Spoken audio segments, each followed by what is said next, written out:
I think it's no big secret that the SNP party up in Scotland is a dirty, dodgy party. I mean, rumours are rife as to the real reasons why Nicola Sturgeon is resigning. And it's all to do with party finances and money. It's always the money.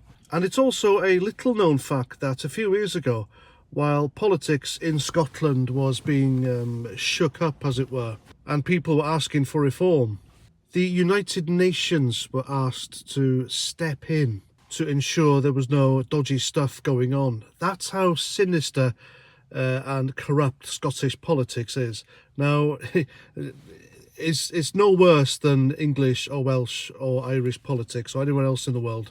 But the fact that the SNP are always grandstanding in a do as we say, not as we do, preachy kind of way, they have been revealed as the massive hypocrites that they are. They're corrupt and sinister to the core. The Scottish National Party is not about Scotland. Now then, there is a leadership election because Jimmy Cranky is resigning, isn't she? Now, she says she's resigning because she just can't go on. She can't cope anymore. It's too much for her. Now, that is a lie disguised as an honest answer. How many other MPs have you heard, or politicians, resigning from their jobs or their posts or their appointments because they can't go on? Exactly. It's not right, is it? And even this leadership election has some dodginess to it because two of the three candidates, Kate Forbes and Ash Regan, have called for independent auditors to step in because something's up.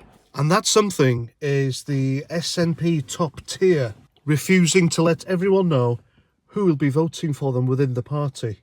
Now compare this to the Tory leadership election last year. We were immediately told by the Conservatives how many party members they had and who will be voting immediately, but not the SNP. Now this could be one of two reasons. And the first one is they are embarrassed to let the public know just how few party members they have now.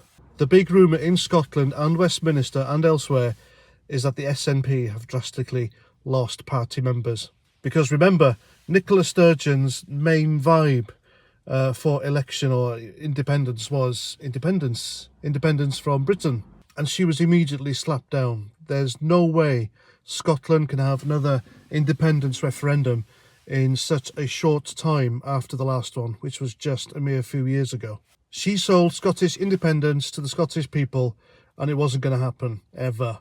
And then we come to the second reason why the SNP won't allow member figures to be revealed to the candidates or anyone else, and that is Hamza Yousaf. I think it's a fix. I think it's already been preordained by the SNP that Hamza Yousaf will be the next leader because he ticks boxes. He is ethnic minority.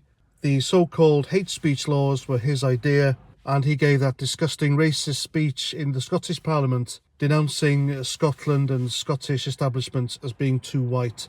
Imagine a white politician saying the same thing in reverse. Their career would be over there and then.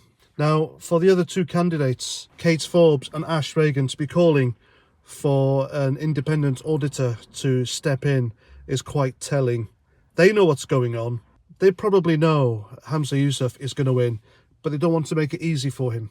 And the fact they've called in for auditors just drops a hint of corruption going on. That'll stick with Hamza anyway. And even if by some miracle Hamza Yousaf doesn't win, whichever of the three candidates wins the SNP leadership election, Scotland loses. They're all woke as hell, they're progressive, and they will put the Scottish people last. So there we go. My money's on Hamza Yousaf, a deeply unqualified and racist politician who will become a world leader on the world stage simply because he ticks boxes rather than merit. And there we go. That's my video. Please let me know what you think in the comments. And until the next time, Roger Trout.